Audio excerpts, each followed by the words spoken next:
Konbanwa, good evening, and irashaimasu, welcome, particularly to one of our dearest friends here for Ahmedabad, Gujarat, and more than anything else, our own country, India. Mr. Takema Sakamoto. Let's give him a big hand. Friends, there are very special people who are fortunate to be around in very special places on very special occasions and times. And if the Japan International Cooperation Agency, JICA as we call it, had to have one of the most dynamic and vivacious India head chief from Japan, it, I think, is this moment. And this evening is going to be very exciting when he will be sharing with us the vision of what is in store for Ahmedabad and Gujarat in particular, and of course, the bilateral relations between Japan and India. Because the Japan-India friendship, as they say, is probably at its peak. No doubt it's going to go to even greater heights, but we can say it's at an all-time high as of now. And more particularly, as very aptly demonstrated during the last 3-4 years, from 2014, the two prime ministers, as you know, Prime Minister Abe and Prime Minister Modi, the kind of bond, yes, of course, that's why I said there are very special people for very special occasions. What to say, friends? You know, I really don't want to steal from the big kitty that he's going to unravel before you this evening. So all that I would want to say is a few words about him.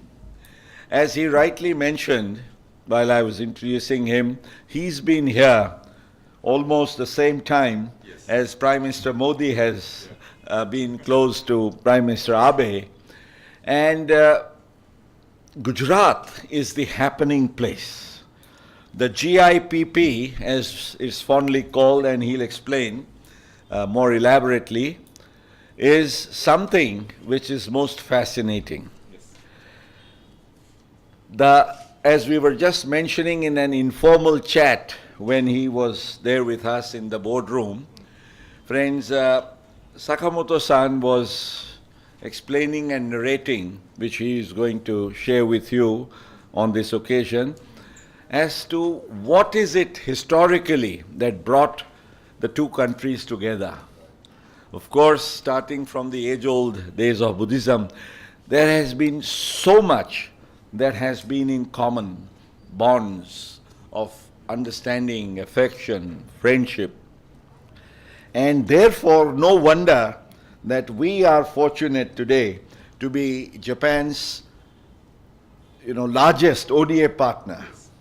And for Japan also, India, of course, Japan is the biggest, and Japan also, in terms of ODA, India is the biggest. So as I was telling him, it's not a one-way love, it's love and affection both ways. I think both of us value. You have you.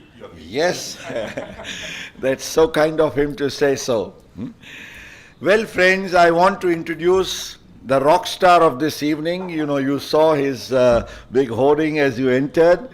I call him a rock star because, if you have a person like Mr. Sakamoto, as you experience him, because he is one to be experienced. When he speaks with so much of passion, with so much of feeling, with so much of conviction that it's a treat to listen to him. And we were, for the past few months, because he's so busy, so difficult to get, we were after him. And finally, we are very lucky to have him here. And I would say the evening should be all between you and him. I would like to make a very special mention of my colleague who is here, who is also going to be wrapping up the concluding address when he proposes the vote of thanks. Mr. Yatindra Sharma, who is not only the past president of the Ahmedabad Management Association like me, but on the economic cooperation front, he is the chairman of the Economic Cooperation Council of the Indo-Japan Friendship Association. And therefore, may I request him to please present flowers to Sakamoto-san as a gesture of our warm love and affection this evening.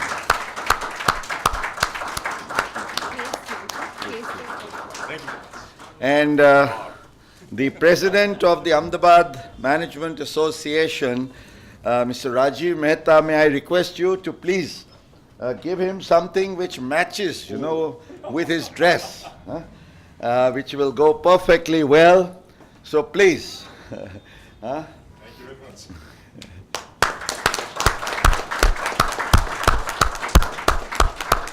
We are very pleased to honor you. And of course, I would take the privilege of presenting him, my dear friend, something as a very special gift. Thank you very much.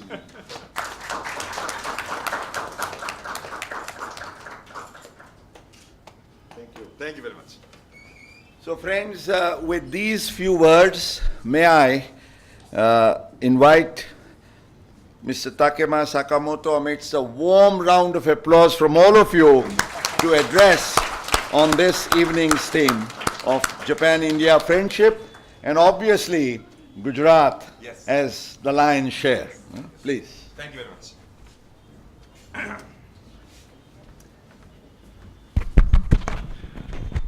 警部長、こんにちは。こんにちは。こんばんは。Distinguished Mukeshi, my friend, and distinguished, respected Yatindra-ji, and distinguished guests, ladies and gentlemen. I'm sorry, I'm not good at Gujarati. मेरा नाम Sakamoto है. Yeah, actually, yeah, it's my privilege, great privilege and honor to be here, to be able to make some small speech about the friendship relations between two beautiful countries, and among them, and I'm very happy to tell you, JICA is doing something for moving forward, further height for the friendship with strong ties and bonds. And I think I can have 30 minutes or 40 minutes to make some presentation. And after that, I'm very happy to receive your comments and suggestions, advices, because we would like to do some more and more for two nations' relationship, especially in the field of Gujarat here. So today, okay, good. I'm afraid you don't have the handouts of my presentation, but don't worry. You can search my name or JICA India office, and you can get all PowerPoint papers and electronically on the website later. So please check it if you have any interest and time. And so today, I'm preparing so many contents here, and actually we are covering so many things through JICA's activities. JICA is a Japanese governmental agency which is in charge of the official development assistance, ODA, to emerging countries, emerging partners. We are covering 150 or more partners all over the world.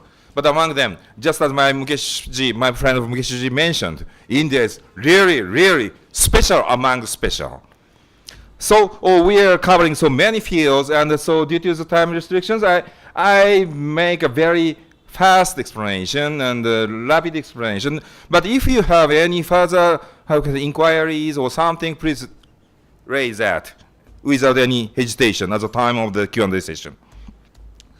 So let me start from the historical relationship between India and Japan. Why JICA is supporting, cooperating with India. Why? Japanese national taxpayers, normal citizens would like to have a closer relationship with India. From historically saying, I would like to start the first event in 752.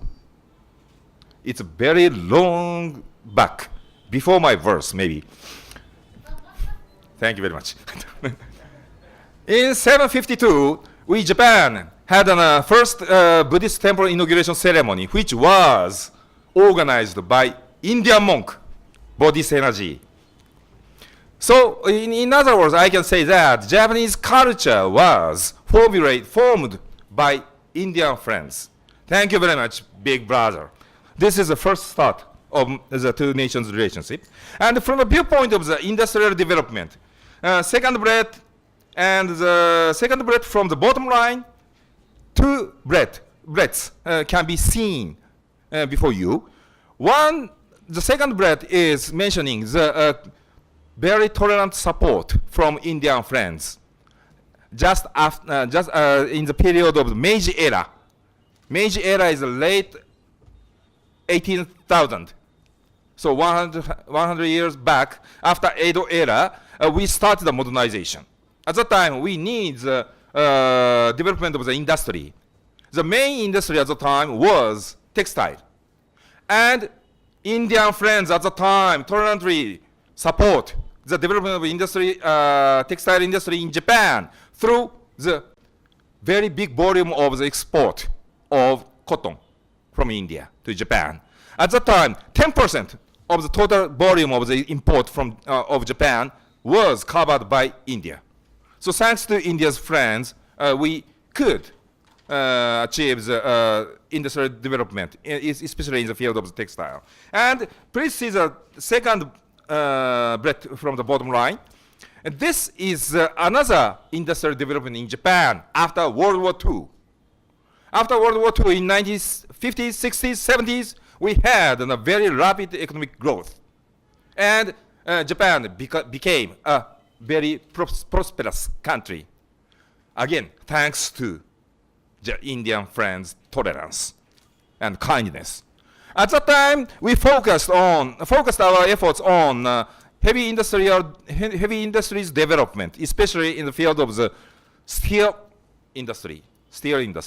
And Indian iron ore contributed very much. At that time, 30%, 1/3 of import of the iron ore was covered from India. Thank you very much. Without your support, we couldn't achieve the current success.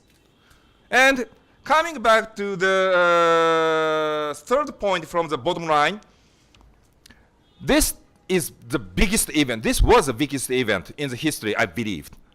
After World War II, many countries got together in San Francisco, US, to claim Japan's behavior during the period of World War II.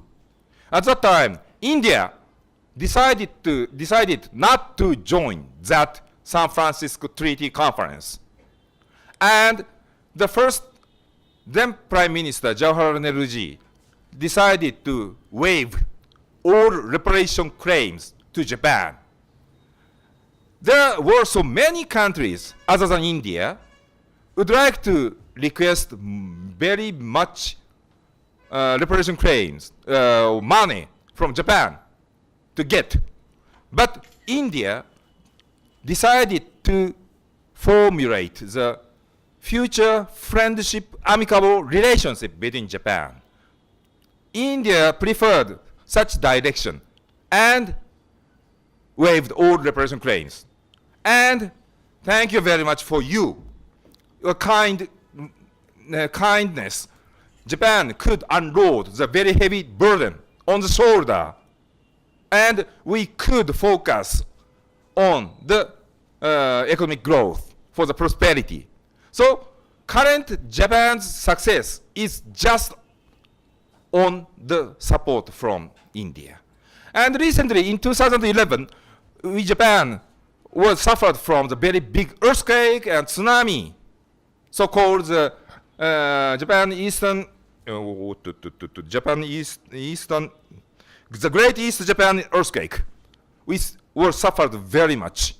At that time, Indians National Disaster Response Force decided to come to Japan as the first abroad operation. We are so surprised and pleased to receive NDRF. They worked on the ground in Miyagi Prefecture in Japan. I can't find out any appropriate phrase to thank you. India formulated the culture of Japan. India supported the development of the economy of Japan. India unloaded the very heavy burden of Japan. India rushed to Japan just after the disaster. And if we found any difficulties in Indian society, it's naturally our turn to support, cooperate. This is a very natural, how can I say, mentality of Japanese citizens. So, no doubt, we would like to expand our cooperation in India. And as a result, just as my friend Mukeshi mentioned, both countries, both prime ministers established very special relationship, very special partnership. And as a result, Japan is the largest donor from Indian side. World Bank, Asian Development Bank, or other European countries, they are donors for Indian society.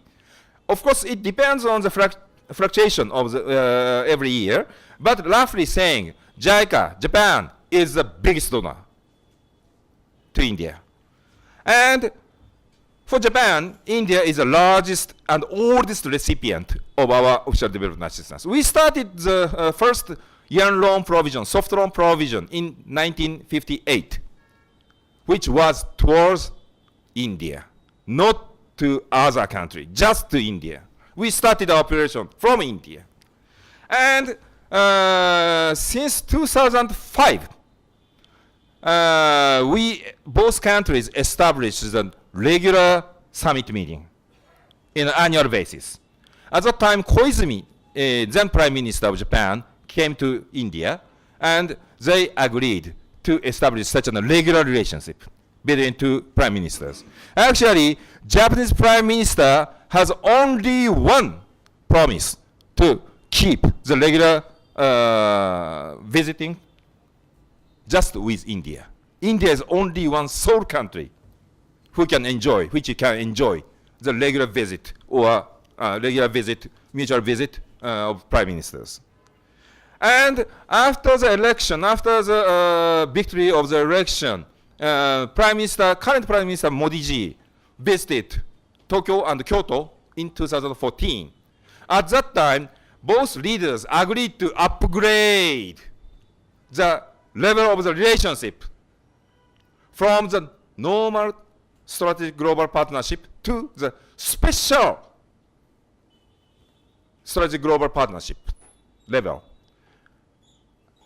JICA is covering over 150 countries. Among them, only one country, India, can enjoy the title of the framework, special global framework. So historically, I'm telling you, we have a very natural, how can I say, sympathy or mentality to cooperate with India. And diplomatically, or at a higher level, we have already established a very, very, very special relationship. And so then, based on such an understanding, what is JICA? What is JICA doing? Again, I say JICA is a Japanese government agency which is in charge of ODA, and we are cooperating. We are supporting India very, very proactively. For example, we are providing soft loan, very concessional loan. For example, bread train from Ahmedabad to Mumbai. We are providing a gigantic soft loan with the interest rate only 0.1%. Repayment period is 50 years, including 15 years grace period, moratorium period. I would like to borrow such money. Actually, I have a personal housing loan from the private bank in Japan. I can compare the conditions. But anyway, coming back to this soft loan provision, accumulation was calculated. Since 1958, the total accumulated amount of our support through yen loan provision is over 3 lakh crore rupees. Very gigantic. And in addition to the provision of soft loan, we are conducting grant financial aid provisions and technical cooperation. This is very important to expand more and more sharing of knowledge, expertise, and experiences. Normally, we are dispatching more than 1,000 Japanese JICA's experts to India annually. And annually, we are receiving roughly 250 Indian officials to come receive to the JICA's training program courses in Japan. And maybe I can show you much more figure in this year and next year because of the new gigantic project, Bread Train. And plus, citizen partnership and public-private partnership is another important field we are tackling. People-to-people exchange, this is very important. We are addressing the macro-level communication first. My counterpart is finance minister. Actually, the loan agreement should be signed by me, myself, and the President of India. Actually, on behalf of President of India, as the Joint Secretary of DEA is signing. But anyway, my counterpart is union government. But at the same time, on the ground, grassroots level, we're really happy to expand our cooperation as well. So we are dispatching younger generation as a JICA volunteers. Actually, AMA, Ahmedabad Management Association, is one of the destinations of our volunteer dispatching.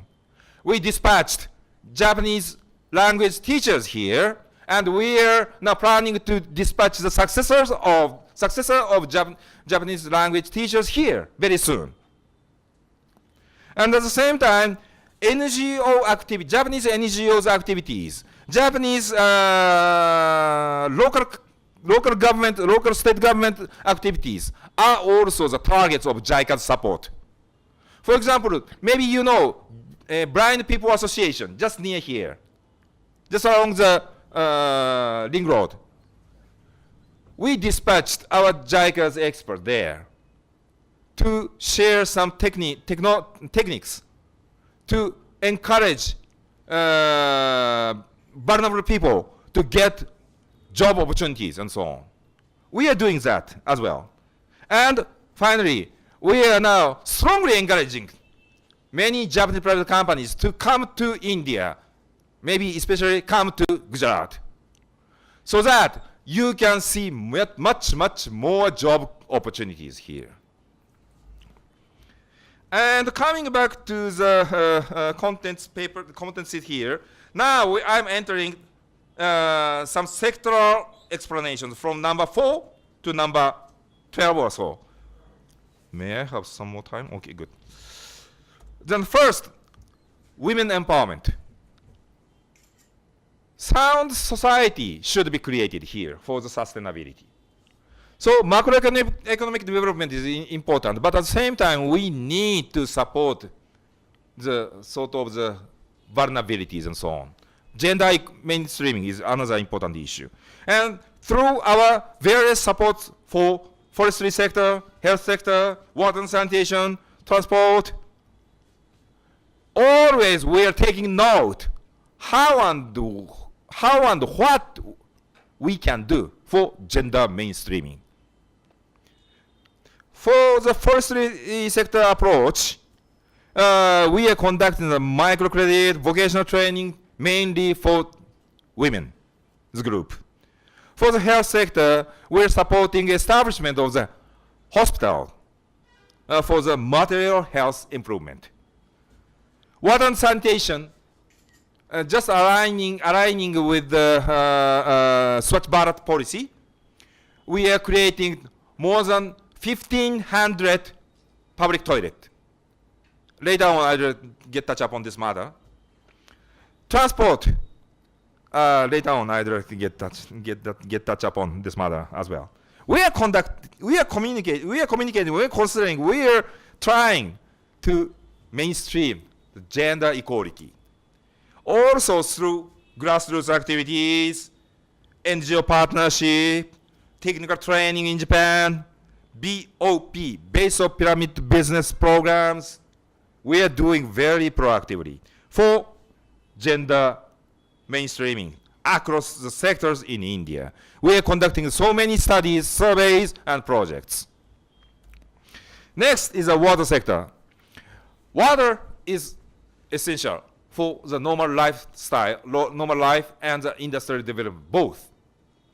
And in the water sector, simply saying, we can observe the current problem in India. Only 43% can access the safety water.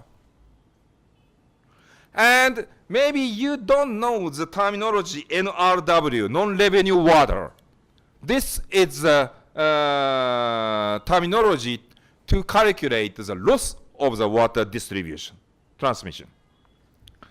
NRW in India is roughly saying around 50%. In Japan, roughly saying 3%. In Tokyo, 3%, only 3%.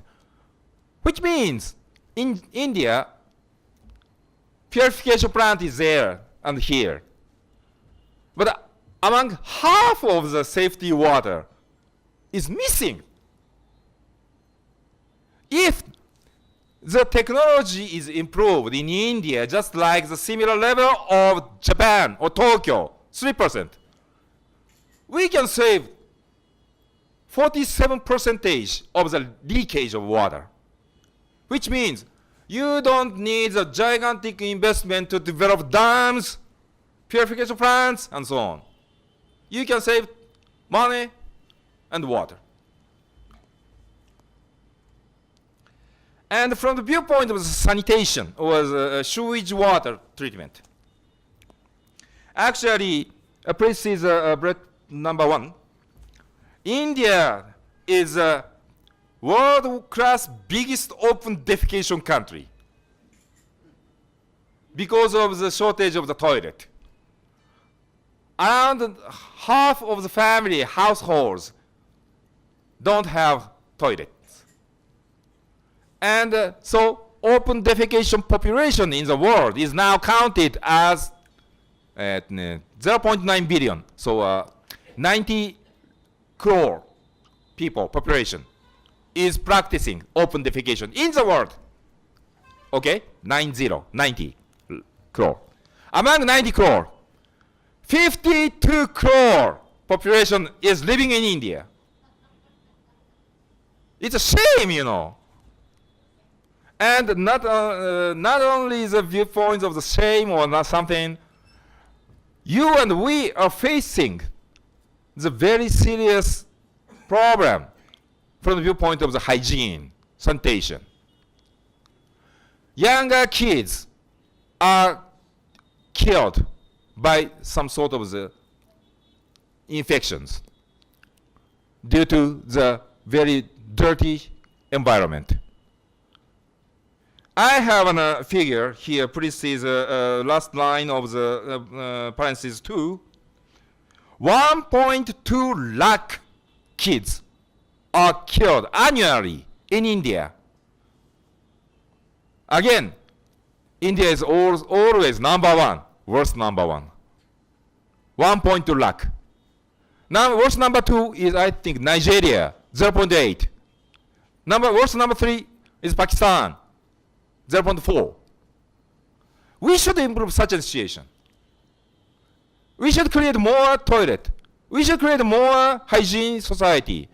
We should change our mindset. So we are supporting so many projects all over India to construct the water purification plants and sanitation, sewage water treatment plants, and we are sharing our technique, know-how, in order to squeeze, mitigate the rate of the non-revenue water leakage. Forestry sector, next. Why forestry sector is important? One, forest area coverage should be expanded. Now, India's rate is 21.5%, but national target is 33%. World average is 31%. We need more forest area coverage from the viewpoint of the desertification and so on. And there are so many people just relying on the forestry in India, which mainly they are below the poverty line. We need the better livelihood. And next is the biodiversity. India has 4 biodiversity hotspots in East Himalaya, West Ghats, India, Burma border, Nicobar Island.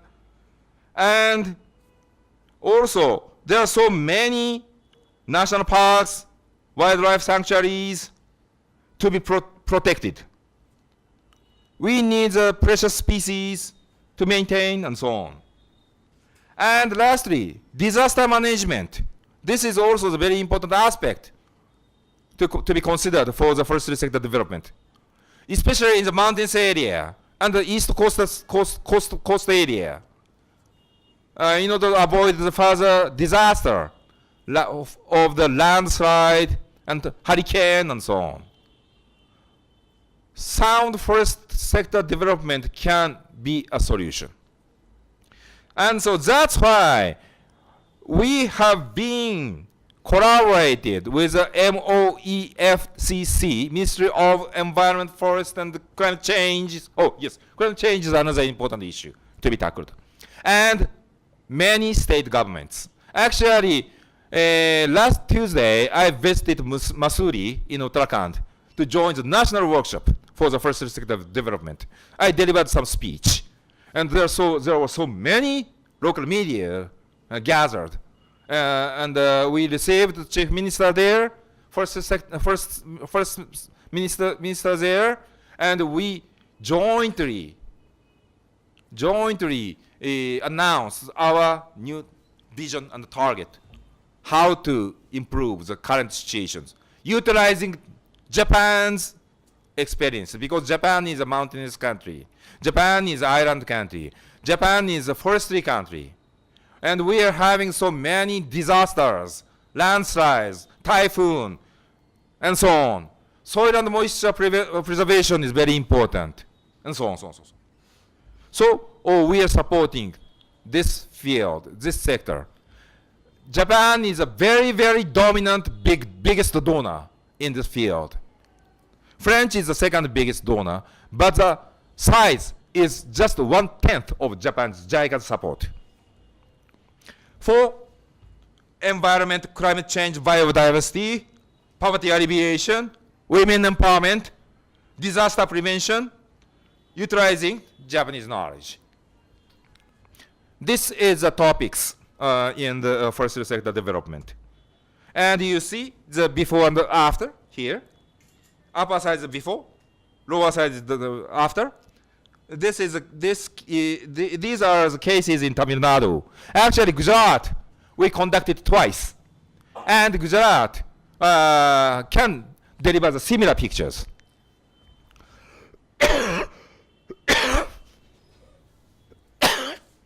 Sorry. Next is a very important sector, human resource development. AMA was universities are having a very good coordination, collaboration, cooperation with JICA in India. In addition to AMA, we are communicating with many universities like Jawaharlal Nehru universities, Delhi universities, IIM, IITs, and so on. But anyway, tangible asset development, like an infrastructure development, is very important and solid foundation for the development and prosperity. But at the same time, intangible asset development should be tackled, human resources. And from this point of view, we are receiving so many trainees from India. We are dispatching many Japanese experts to share their knowledges. And volunteer is another important pillar we are doing. You see, they are having so many big figures here. And human resource development for the industrial sector development. I believe there might be two directions. One is top-down, one is bottom-up. For bottom-up system, we dispatched JICA's experts to vocational schools, vocational centers, to share some sort of the skills and techniques. But India is too much big, you know. We cannot share, we cannot teach everybody. So we are now dispatching our experts to the vocational school as a teacher to conduct the TOT cascade mechanism, training of teachers. But at the same time, I believe top-down approach is effective. What is a top-down approach? Minds change of the CEOs. Foster visionary leaders. And we collaborated with DIPP, Ministry of Human Resource Development, and CII, Confederation of Indian Industry, and IIM Kolkata, IIM Kanpur, IIT Madras, industrial sector, government, academia, and JICA jointly tackle this issue, how to foster the visionary leaders. So we have been creating so-called quasi university for MBA to share the business manners and concept of Japan, like the 5S, Kaizen, Keiretsu.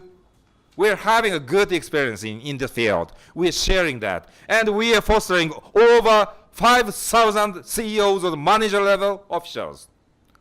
Not officials, managers in Indian private sectors for Make India policy. And this is one example.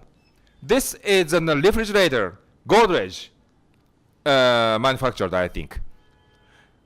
The designer was our counterparts. So after our technical cooperation project here for the visionary leader creation, fostering, they could change the mindset. They broke the, traditional framework and made a very sophisticated design and some specific functions for the fridges. And it obtained the award of the Good Design Award by Japanese government and Indian government both. Next, this is not a specific sector, but I'd like to touch upon this matter, quality. Many higher authorities or high dignitaries request JICA to speed up the project implementation. Of course, speedy implementation is very important, but I do not compromise the quality. Please see two photos. Upper side is an example we JICA supported in other country. The lower similar infrastructure structure is another case which was not the JICA's project, which was supported one big country in East Asia. I don't mention the specific name of the country. It's a big country. You see the outfit. Of course, we cannot guarantee the stable and comfortable operations of this. Actually, this is a metro project. of this metro. But we can pursue the high quality like an upper photo. And we would like to share such concept and thinking way with Indian friends. Because if we cannot do in a very good manner at the beginning stage, maybe we need the gigantic additional cost in terms of money, in terms of the labor forces, to rectify, modify the situations. This seat is showing the bitter experience in US.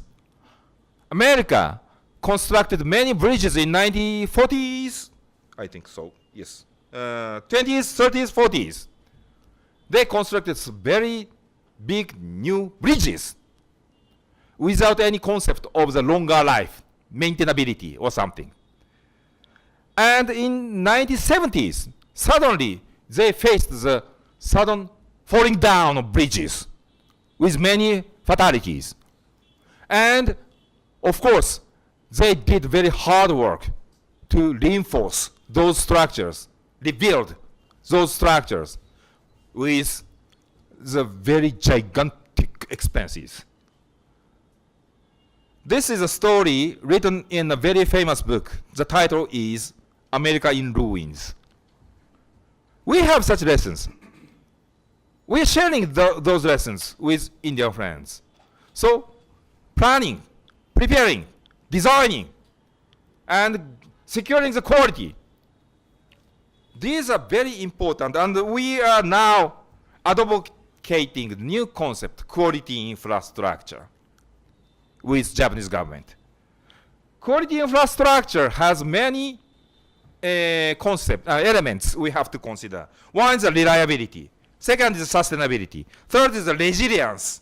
And fourth is the inclusion, concerning the environmental social impact with peoples, private project affected peoples like you, normal citizens.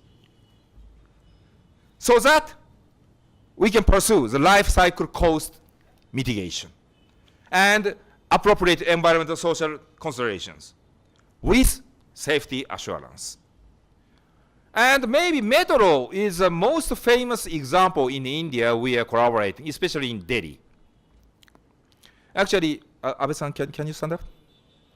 Today, we have another Japanese here. Her name is Madame Abe. Actually, Abe-san has no relationship with our Prime Minister Abe. But she's very famous as an civil engineering, especially for the tunneling and metro construction. She was heavily involved in the Delhi metro construction project and Bengaluru metro project. And now she's working for Ahmedabad metro here.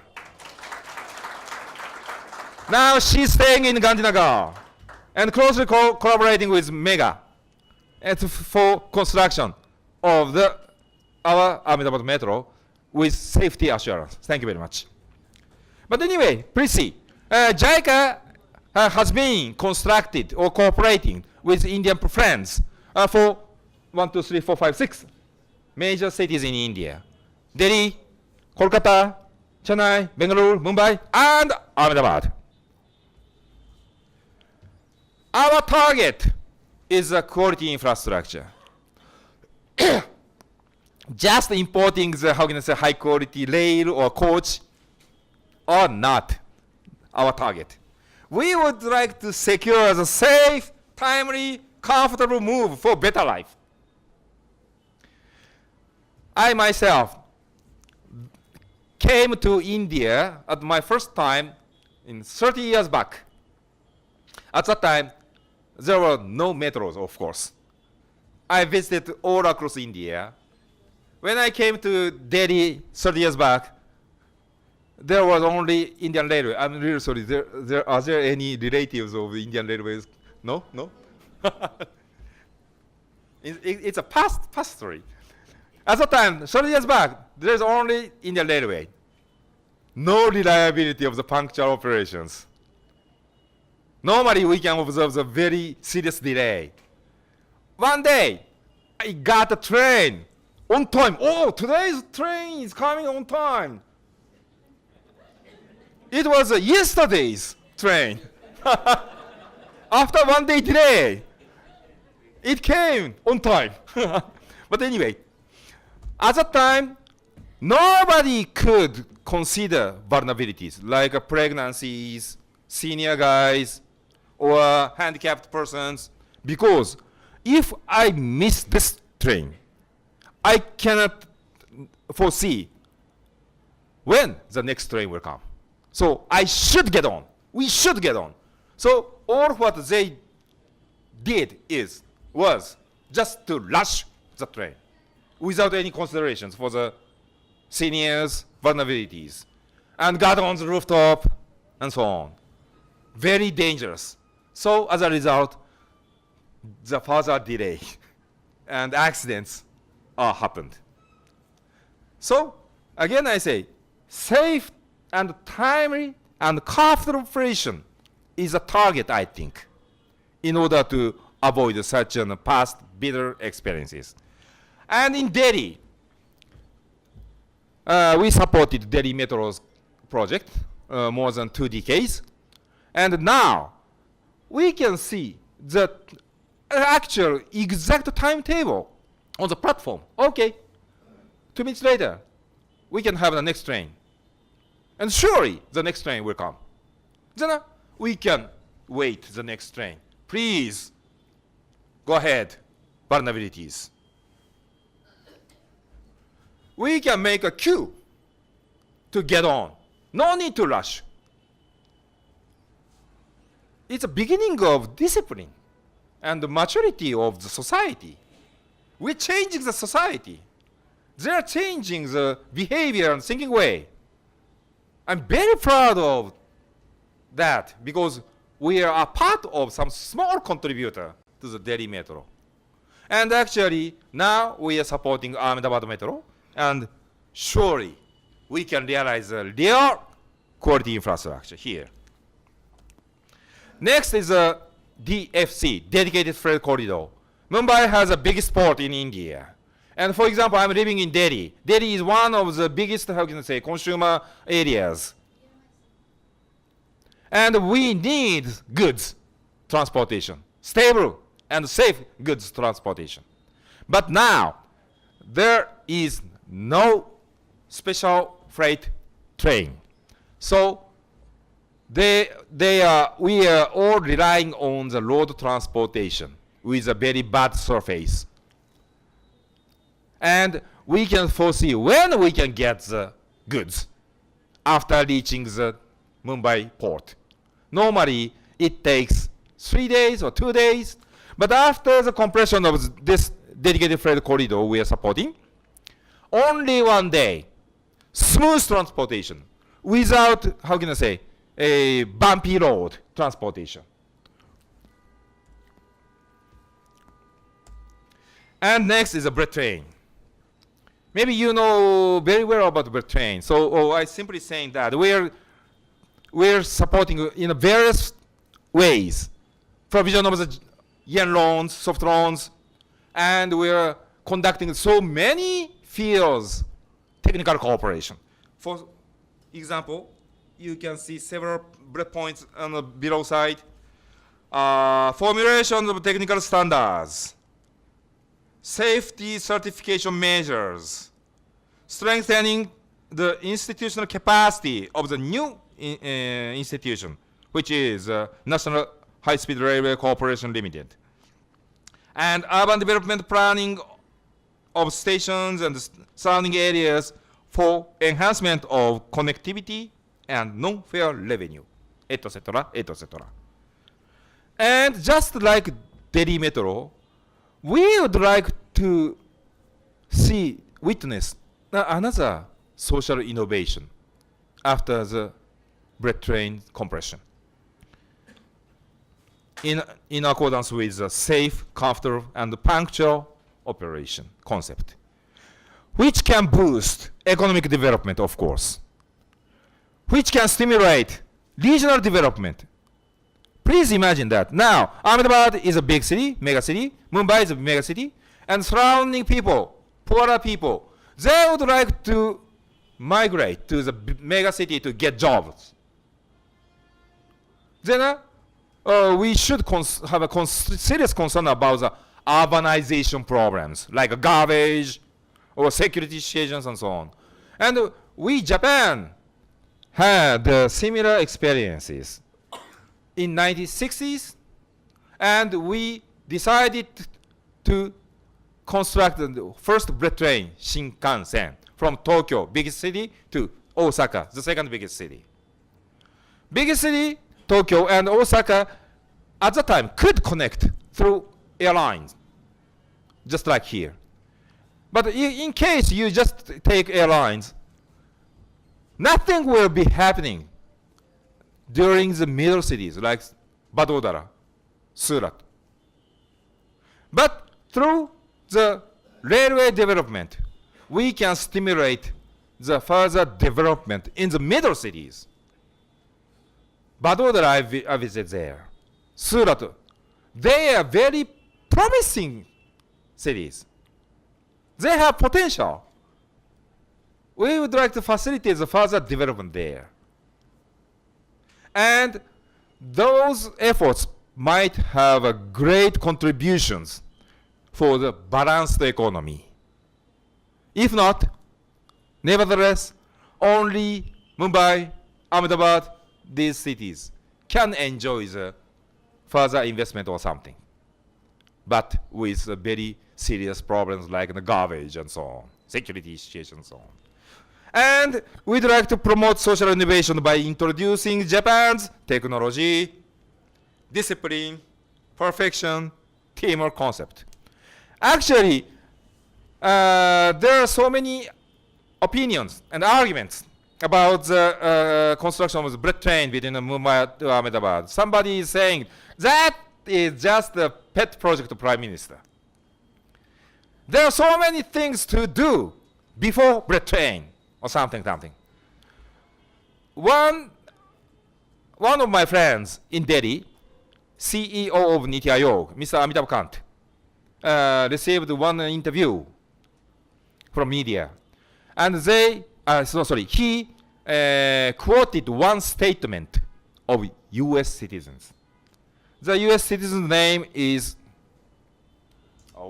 suddenly I forget. Donald Keene, yes, Donald Keene, Professor Donald Keene, who was a professor in Columbia University in New York. And just before his death, around 90 years old time, he decided to be a Japanese. He got the Japanese nationality.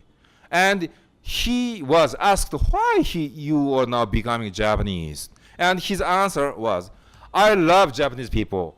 I'd like to live with Japanese. I'd like to die with Japanese because Japan has a good, strong points. Discipline, perfection, teamwork. This is the statement of Professor Donald Keene. And CEO of Niti Aayog, powerful policymaker, just introduced the statement with Professor Donald Keene. I was so pleased to see that news article. That's what I'd like to share with you through planning stage, implementation stage, operation stage of HSR, high-speed railway, here. And I believe HSR can evolve the economy, can evolve the regional development, and through those process, we can share those good points, strong points of Japan, just like DMRC, Delhi Metro. Sorry, maybe time is over. Energy sector, just simply saying. Energy sector has a similar problem of the water sector. Loss should be reduced. Transmission line and the distribution line, there is another index, like a loss reduction, loss rate. In India, roughly 25%. In Japan, roughly 9%. We can squeeze 17 points if India can achieve the same level of the Japanese level. Then maybe some of you are aware, Narendra Modi ji is now advocating the new and renewable energy development with a capacity of 175 gigawatt. It's a very huge number. Of course, we are very happy to support through solar power, wind power, pumped storage, hydropower projects, and so on. But at the same time, if the loss rate can be reduced to the Japanese rate, you can save, you can generate 135 gigawatts without any instability. Solar power is very clean, but we just rely on the sunshine. Wind power has a similar situation. Loss reduction is stable, steady. So we are very happy to support Indian friends to import the technology, know-how, tips from Japan. So we are conducting those projects in India. And the business environment, yes, improvement. This is very important because we have just started GIPP, Gujarat Investment Promotion Program loan. I just signed the new loan agreement about GIPP, Gujarat Investment Promotion Program, just one day after the summit meeting last September. I joined that summit meeting here in Gandhinagar and Gujarat, Sabarmati. And after the summit meeting, I flew back to Delhi to sign that loan agreement for boosting the Gujarat investment situation. And what's a GIPP? Actually, we have a similar example in Tamil Nadu. Actually, it was very, very successful example. Normally, we are providing financial support just for one project, like the metro or bread train or something. But this is a program loan. Before provision of a soft loan, we both sides agreed, promised several points as homeworks to be done by Indian side. For example, small road renovation, or power supply improvement, or simplification of the regulations or laws for investment, business startup or something. We set 10 or 20 homeworks as a promise, both sides mutual promise, agreement. And we monitor that. And if the progress is okay, then we lend our money. We disburse our money actually. And so we can say this is a scheme of a stick and carrot. What's a stick?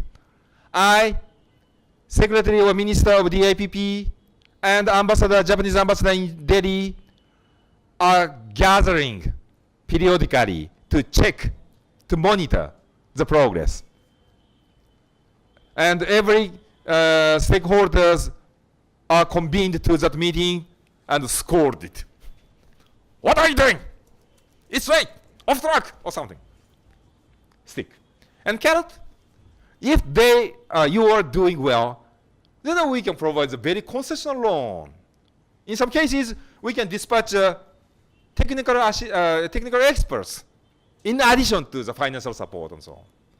And in Chennai, Tamil Nadu, there are two photos. The upper photo is the scene, the photo of the substation at the one industrial park in Chennai. Actually, the industrial park was developed by Japanese private company. And before coming there, Tamil Nadu state government promised and guaranteed the stable power supply, but actually not. And so the Japanese private company at that time just had only three alternatives. One, give up that investment. No. Two, doing something by themselves. For example, set some standby generators. But it's how can I say? It increases the cost and the risks of the investment. And the last one is to consult with JICA. And that Japanese company chose the last alternative to have come to my office. And we set the power supply and set up this small substation as one of the homeworks. And we inserted that. Only 6 months was needed to have completed these substations without any further investment. And this has a very great reputation. Okay, this industrial town has a stable power supply, and something JICA or Japanese government are strongly supporting this area. Okay, then it should be an ideal destination for the further investment or something. So after the completion of this TNIPP, Tamil Nadu Investment Promotion Program, after the completion of TNIPP, Tamil Nadu state government petitioned me, please continue, extend further second phase, and I signed. And Gujarat state government has come to know such a situation. Why don't you come to Gujarat? Okay, my door is open. And I know the situation of Gujarat. Gujarat is a very potential state. Okay, and I signed the loan agreement with DA about the GIPP, Gujarat Investment Promotion Program. Please see the lower side. GIPP, loan agreement signed in September last year. Loan amount is 16 billion Japanese yen, roughly equivalent to 1,000 crore rupees. And policy area, homeworks, blah, blah, blah, blah, blah. We have just started this.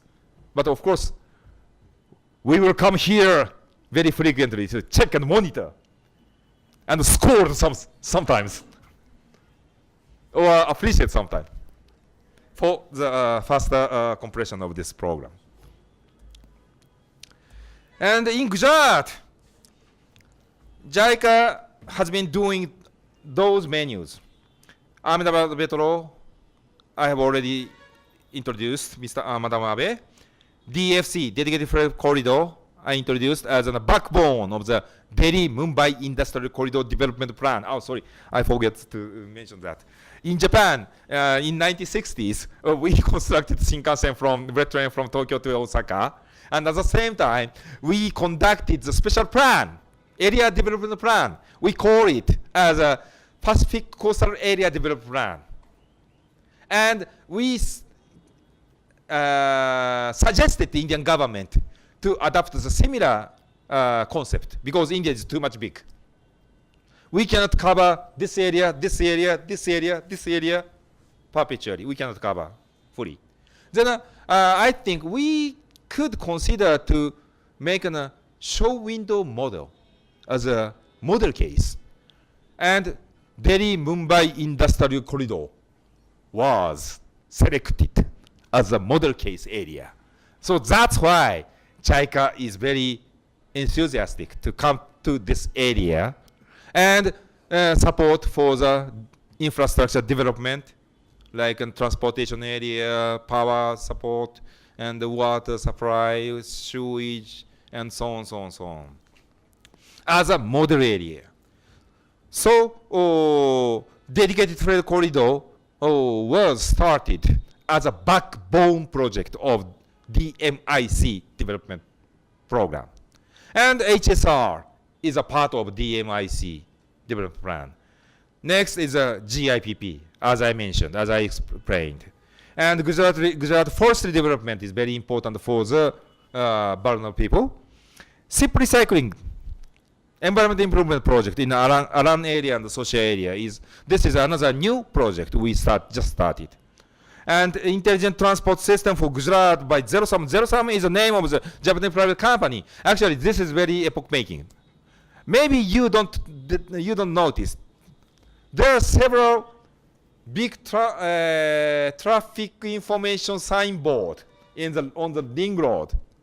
That was set by this Zerosam company without any, how can I say, lending money support or something.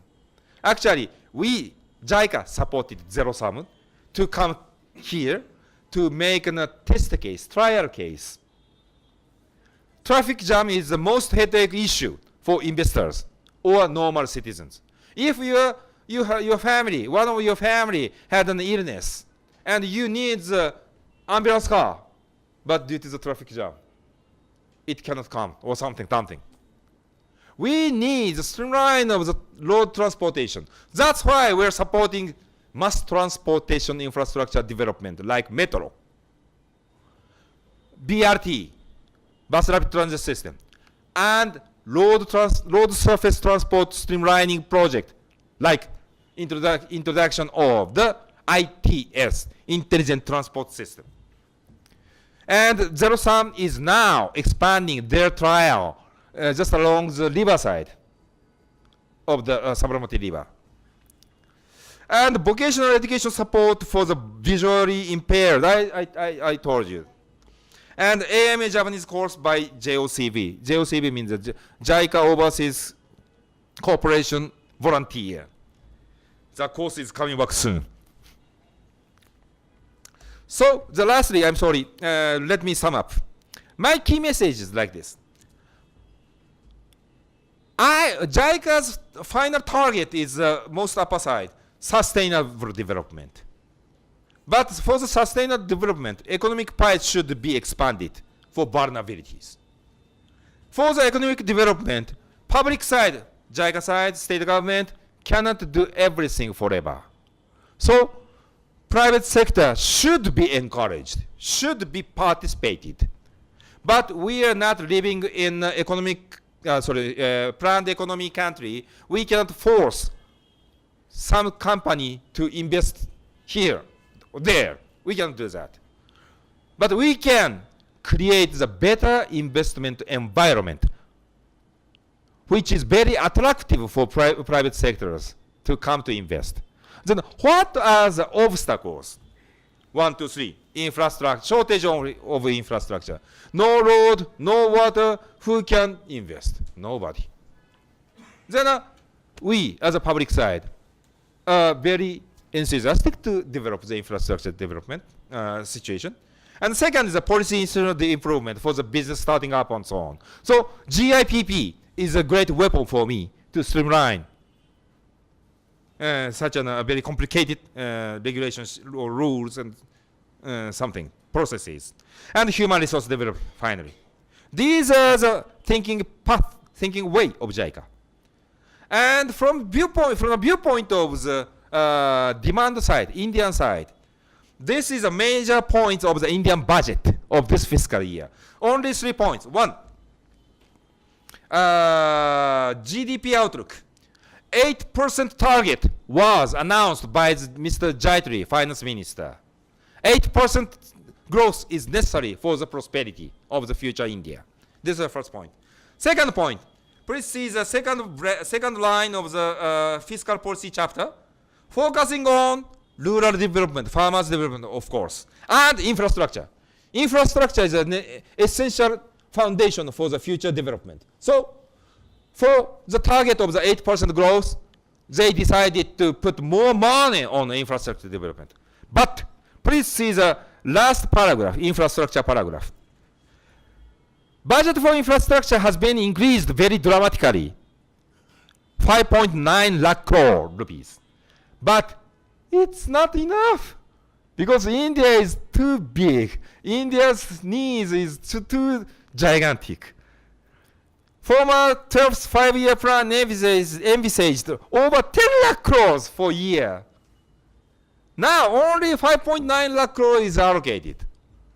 Who can support 4.1? So they need some, how can I say, concessional money for mobilizing. And they looked for all over the world. JICA's financial support is most comfortable. Now we are providing roughly 400 billion Japanese yen annually. They need 500 or 600. We're very happy to consider. This is the situation for sustainable development. はい。And lastly, yes, I can skip the other points. So lastly, I just supplement why India. Maybe you can understand why JICA is so keen to expand our collaboration with India. You can understand maybe. Then, what is the position of Gujarat? Again, I say one. Gujarat is the core of the DMIC, Delhi-Mumbai Industrial Corridor, which has been advocated by Japanese side based on the Japanese good examples from Tokyo to Osaka or Fukuoka Prefecture. We should create the role model, leading model of the growth, sustainable growth. And maybe Delhi-Mumbai Industrial Corridor is one of the candidates. And second, of course, two leaders' very amicable relationship is influencing, you know. Gujarat is the hometown of Narendra Modi ji. And just last September, our Prime Minister, Mr. and Madam Abe, came here. And those scenes were broadcasted on TV programs, even in Japan. We Japanese people were so surprised. Oh, what is this hospitality? You know. Everywhere we saw two national flags. And so maybe the, how can you say, mentality is very important for Japanese. So India is a little bit far from Japan. Maybe Thailand is nearer, Philippines nearer, and India is a little bit far. But through those, how can you say, broadcasting or media coverage, we are now maybe having a closer feeling to Gujarat. And again, the location is very good. So, and of course, potential is very nice. So, roughly saying now, more than 4,600 or more Japanese companies are deployed in India, all over India. And hottest spot now is Ahmedabad. Mumbai is a commercial area, not for the industrial development or job creation and so on. Bangalore is good, but no port. Transportation is another headache. Chennai, it's good, but actually the political situation is not so stable there after the death of the Amma, Jayalalitha-san. And recently they had so many frequent natural disasters from hurricanes, flood, and so on. So now maybe Ahmedabad is one of the hot spots from Japanese business society. So based on such a potential, based on the great positioning of the DMIC, so just considering about the good, how can you say, influence of the two leaders' relationship, maybe Ahmedabad is very promising. That's why I came here today. Thank you. Thank you. So I'm really sorry. I'm the schedule is not a little bit, very behind. But I'd like I'd like to shut my mouth now, and I'd like to listen to some advice or suggestions from the floor. Thank you very much. Daniel. Oh, I should say Abar maybe. Friends,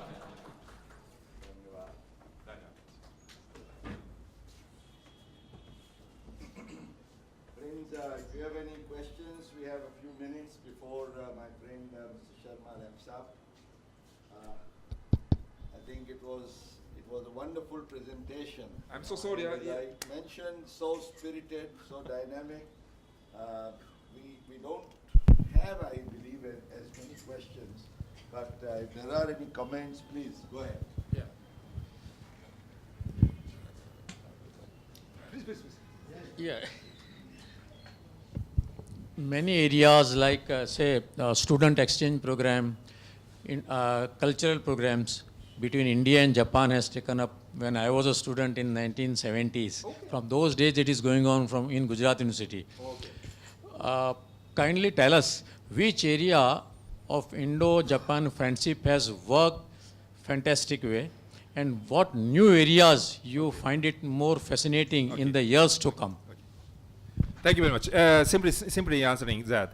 And actually, apart from JICA, there is another Japanese governmental agency, which is Japan Foundation, 国際交流基金, which is the special governmental agency for the cultural program and so on.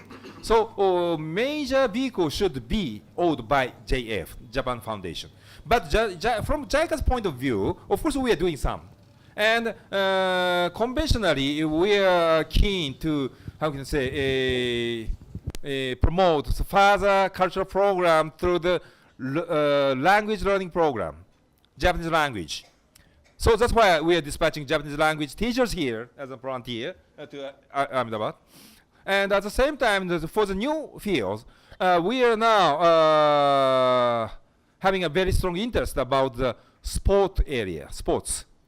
Now, one JICA volunteer is deployed in Bhubaneswar, Odisha as a rugby football coach. And recently, we have received the official request from Gujarat state government to dispatch more JICA volunteers in Gujarat in the field of swimming and rugby football coach as well. And at the same time, Blind People Association is one, how can I say, organization we are having a cross communication, and supporting the handicapped person is another area to share some sort of Japanese therapy, massage technique can be shared by us through the cultural program and so on. These are the quick answers for you.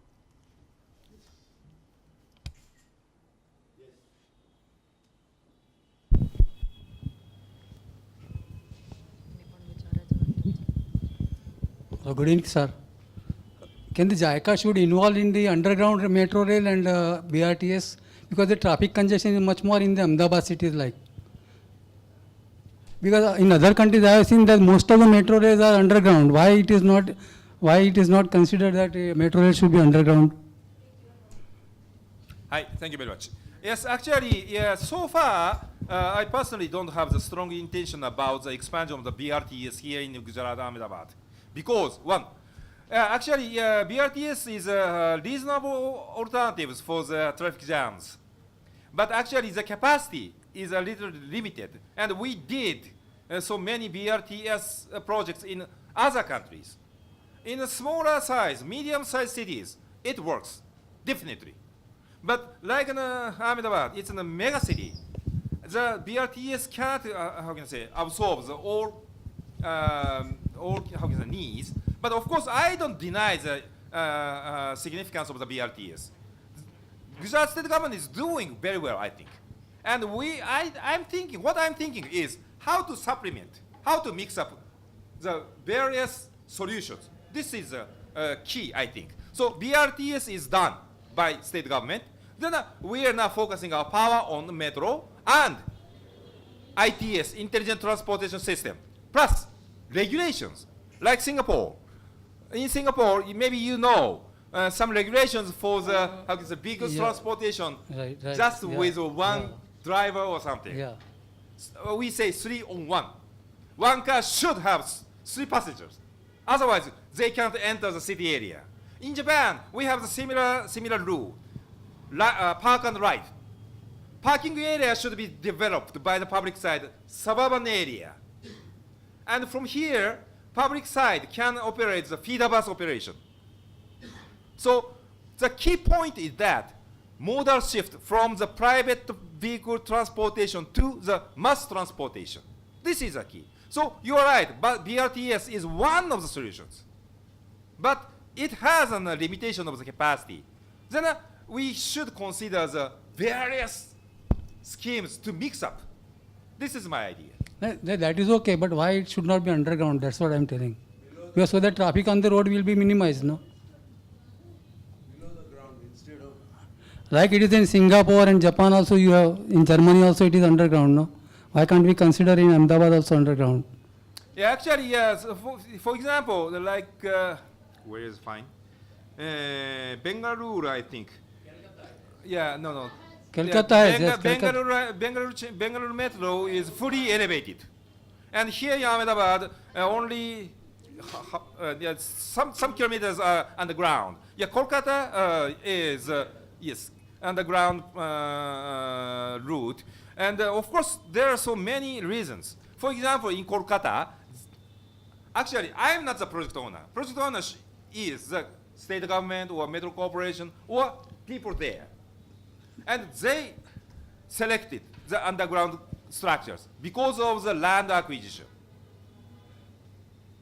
Even in Japan, we had a similar situation.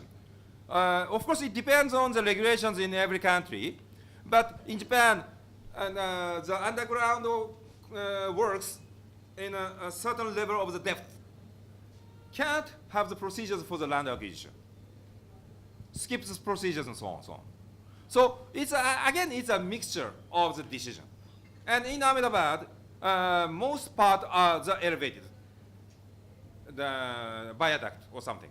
And only one part in the old town area, maybe due to the land acquisition issue, adopted the underground structures. I'm really sorry, I'm not a professor of the civil engineering, but I understand that. No, but you should try to convince the local authority and the state authority, no?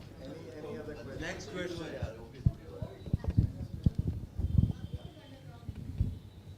Some more.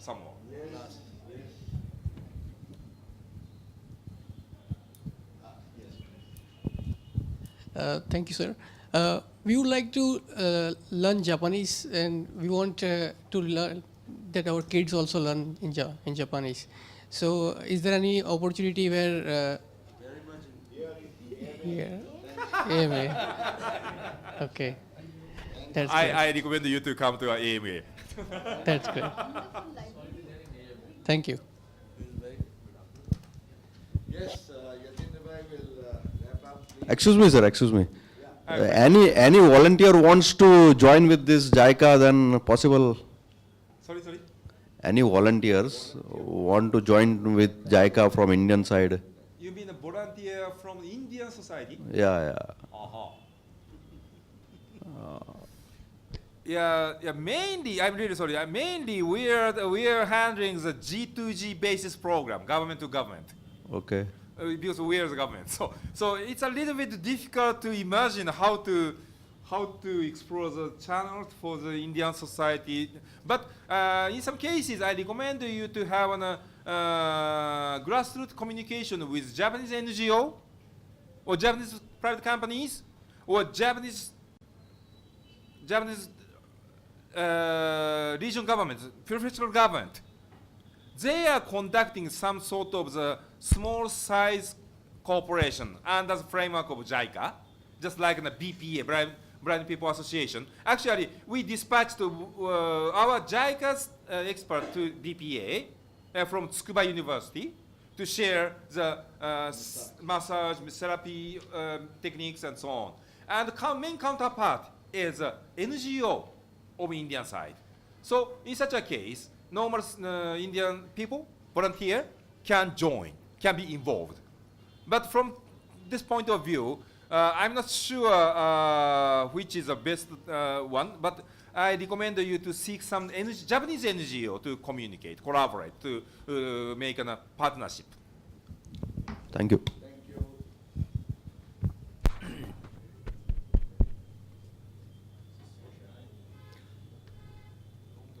Takema Sakamoto-san, Chief Representative of JICA, Mukesh Bhai, ladies and gentlemen. It has been a wonderful evening and information shared by Sakamoto-san with lot of enthusiasm, passion, and the way in which he has given the entire collage of JICA performance in India. For your information, JICA in Indian language talks about delicious taste. So point is that it has really left a delicious impression and nostalgic memories in our mind, and thank you very much for that. You talked about India-Japan relationship, which started somewhere in 8th century and carried forward for centuries together with heart, soul and mind together. And that is what we have seen his presentation, where he has talked about JICA engagement in all aspects of Indian society, whether you talk about sustainability, whether you talk about forest development, whether you talk about infrastructure development, vocational education, industrial engagement, quality infrastructure. I mean, the contribution is inspiring, humongous, and very, very effective. Being CII senior leader from Gujarat, I am aware of CII engagement with Japan AOTS program, where through all over India, MSME owners, they go to Japan and work with the MSMEs of Japan, and that's a real huge takeaway for entrepreneurs from MSME industry of India. While talking about the kind of engagement with Government of Gujarat under GIPP program, and we are extremely delighted with your comment that the hotspot is Ahmedabad. So, I think in all, with Japan, India, and now Japan Gujarat cooperation, picture abhi baki hai, and I think we look forward to a very fruitful and engaging, at the same time successful relationship with Japan. We are all, I should say, very much impressed and very much interested to take this relationship further. And with that, may I request all of you to give him a big round of applause.